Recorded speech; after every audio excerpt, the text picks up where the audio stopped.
1. El Gun Club.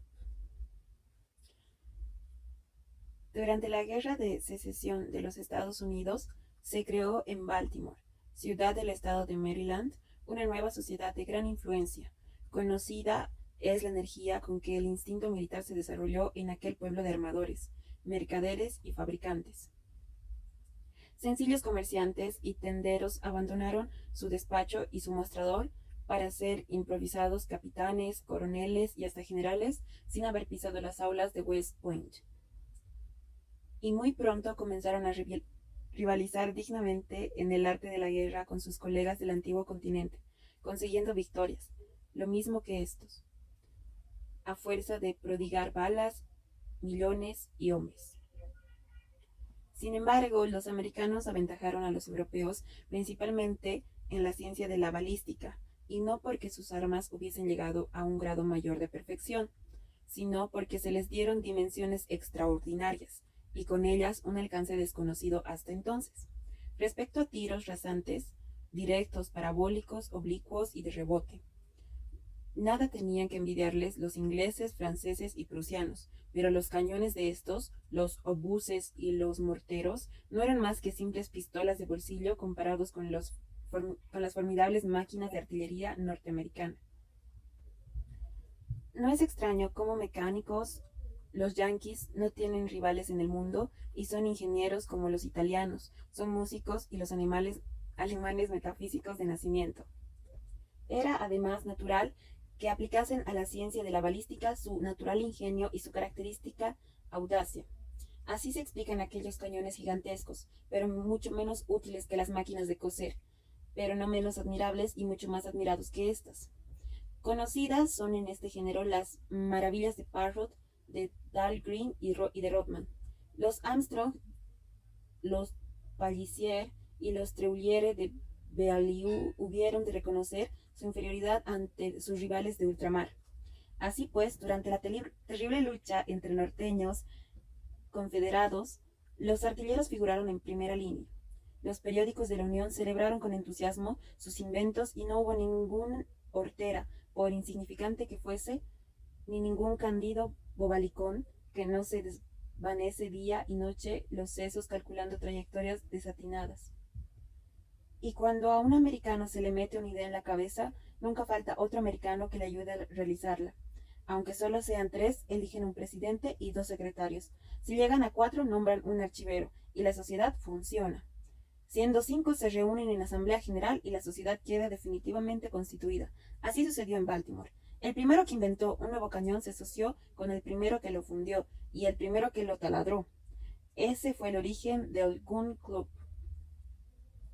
literalmente Club del Cañón. Un mes después de su creación ya contaba con 1.833 miembros efectivos y 30.575 socios correspondientes.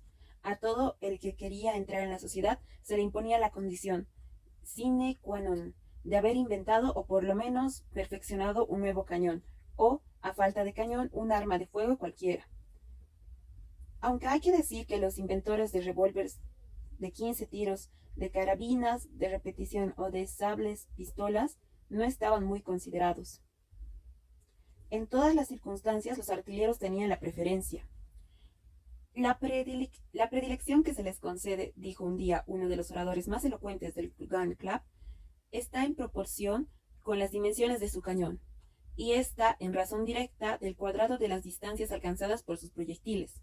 Fundado el Gun Club, es fácil imaginar lo que produjo en este género el talento inventivo de los americanos. Las máquinas de guerra alcanzaron proporciones colosales y los proyectiles, traspasando los límites permitidos, fueron a mutilar horriblemente a más de 4 inofensivos paseantes. Todas aquellas invenciones superaron en mucho a los tímidos instrumentos de la artillería europea. Júzguese por las siguientes cifras. En otro tiempo, una bala de 36 a la distancia de 300 pies, es decir, 90 metros, atravesaba 36 caballos de flanco y 78 hombres. La balística se hallaba en pañales. Desde entonces se ha avanzado considerablemente en materia de proyectiles. El cañón Rodman, que arrojaba a 7 millas,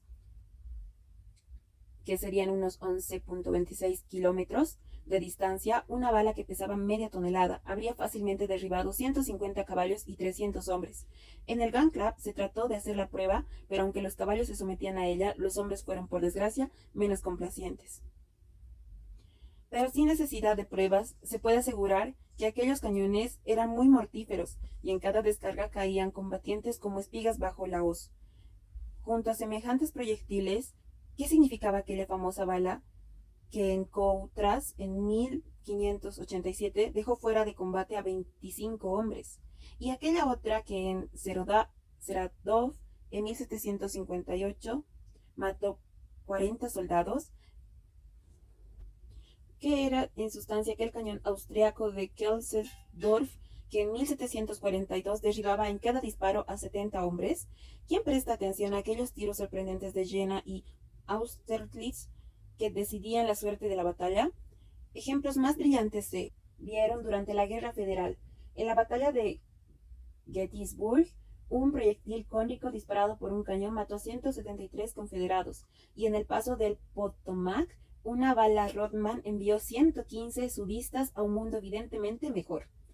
Debemos también hacer mención de un mortero formidable inventado por J.T. Manson, miembro distinguido y secretario perpetuo del Gun Club, cuyo resultado fue mucho más mortífero, aunque en distinto sentido, pues en el ensayo mató a 137 personas que asistían al experimento. La verdad es que reventó. ¿Qué hemos de añadir que no lo digan mejor que nosotros gurismos tan elocuentes? Preciso es admitir sin discusión el cálculo siguiente obtenido por el estadista Pitcairn. Dividiendo el número de víctimas de las balas de cañón por el de miembros del Gun Club, resulta que cada uno de estos había por término medio costado la vida a 2.375 hombres y una fracción. Considerando semejantes cifras, es evidente que la única preocupación de aquella sociedad científica era la destrucción de la humanidad con un fin filantrópico y el perfeccionamiento de las armas de guerra consideradas como instrumentos de civilización.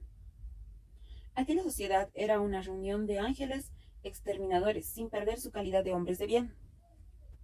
Hay que añadir que aquellos yanquis valientes, todos a cual más no se contentaban con teorías, sino que descendían ellos mismos al terreno de la práctica, había en el club oficiales de todas las graduaciones, subtenientes y generales y militares de todas las edades, algunos recién entrados en la carrera de las armas y otros que habían encanecido en los campamentos. Muchos cuyos nombres figuraban en el libro de honor del Gun Club habían quedado en el campo de batalla y los demás llevaban en su mayor parte señales evidentes de su indiscutible intrepidez: muletas, piernas de palo, brazos artificiales, manos postizas, mandíbulas de goma elástica, cráneos de plata o narices de platino. Nada faltaba en la colección, y el referido Pitcairn calculó igualmente en el Gun Club había a lo asumo un brazo por cada 4 personas y 2 piernas por cada 6.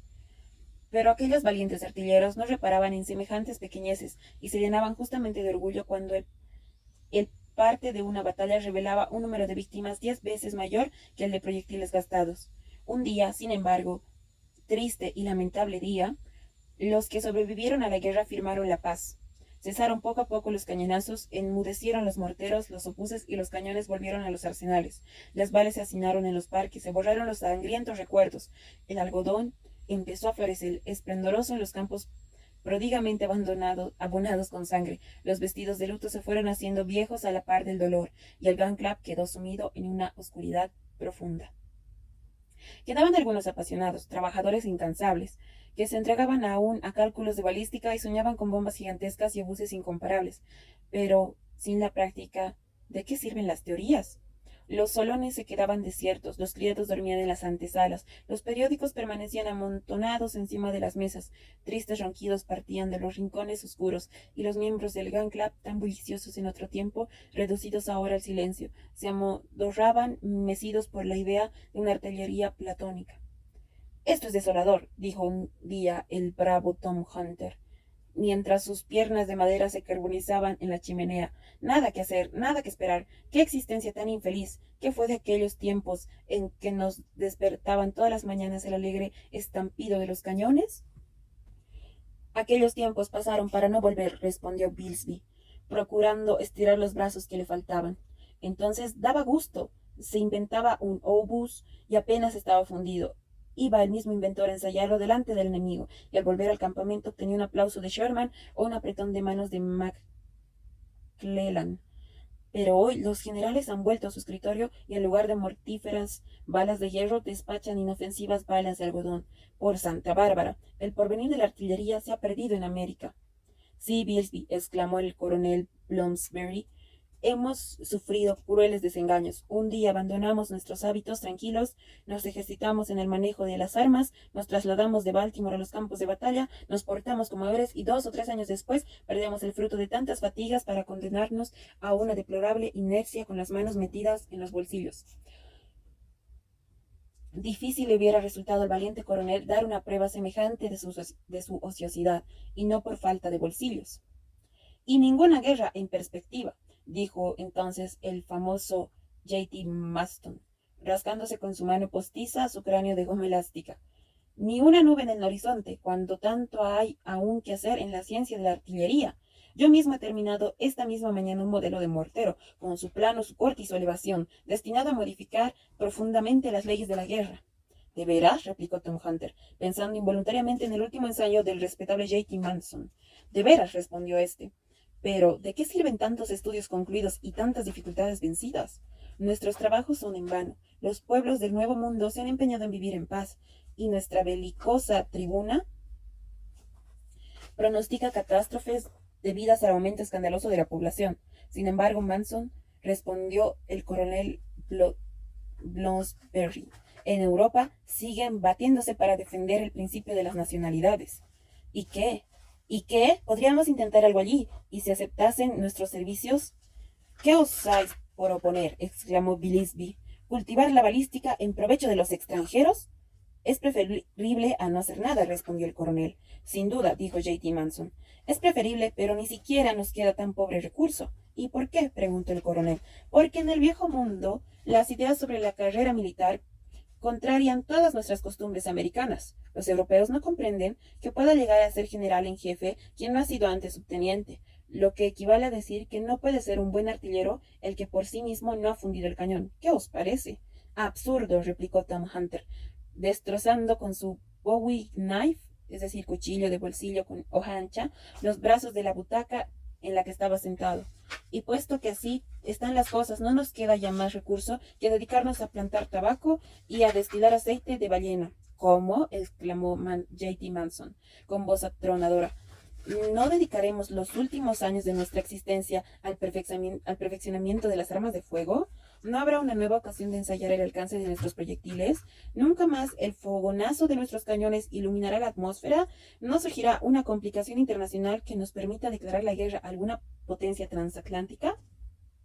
No echarían los franceses a pique ni uno solo de nuestros buques, ni ahorcarán los ingleses con menosprecio del derecho de gentes 3 o 4 de nuestros compatriotas. No, Manson, respondió el coronel Bloomsbury, no tendremos esa dicha. No se producirá ni uno de los incidentes de tanta falta que nos hacen, y aunque se produjesen, no sacaríamos de ellos ningún partido. La susceptibilidad americana va desapareciendo y nos vamos afeminando. Sí, nos humillamos, replicó Bilsby. Se nos humilla, respondió Tom Hunter. Y tanto, replicó J.T. Manson, con mayor vehemencia. Sobran razones para batirnos, y no nos batimos. Se economizan piernas y brazos en provecho de gentes que no saben qué hacer de ellos. Sin ir muy lejos, ved un motivo de guerra. Decid, ¿la América del Norte no perteneció en otro tiempo a Inglaterra? Sin duda, respondió Tom Hunter con rabia, dejando quemarse en la chimenea el extremo de su muleta. Pues bien, repuso J.T. Manson, ¿por qué Inglaterra, a su vez, no ha de pertenecer a los americanos? Sería muy justo, respondió el coronel Bloomsbury. Id con vuestra proposición al presidente de los Estados Unidos, exclamó J.T. Manson, y veréis cómo lo acoge. Lo acogerá mal, murmuró Bilsby, entre los 4 dientes que había salvado de la guerra. No seré yo, exclamó J.T. Manson, quien le dé el voto en las próximas elecciones. Ni yo, exclamaron de acuerdo todos aquellos belicosos inválidos. Entretanto, y para terminar, repuso J.T. Manson, si no se me proporciona ocasión de ensayar mi nuevo mortero sobre un verdadero campo de batalla, presentaré mi dimisión de miembro del Gun Club y enterraré en las soledades de Arkansas. Nosotros os seguimos, respondieron los interlocutores del audaz J.T. Manson. En ese estado se encontraban las cosas. La exasperación de los ánimos iba en progresivo aumento y el club se hallaba amenazado de una próxima disolución, cuando sobrevino un acontecimiento inesperado que impidió tan sensible catástrofe. Al día siguiente de esta conversación de que acabamos de dar cuenta, todos los miembros del club recibieron una circular concebida en los siguientes términos. Baltimore, 3 de octubre. El presidente del Gun Club tiene la honra de avisar a sus colegas que en la sesión del 5 del corriente les dirigirá una comunicación de la mayor importancia, por lo que les suplica que cualesquiera que sean sus ocupaciones, acudan a la cita que les da por la presente. Su afectísimo colega, Impey Barbabican, PJC.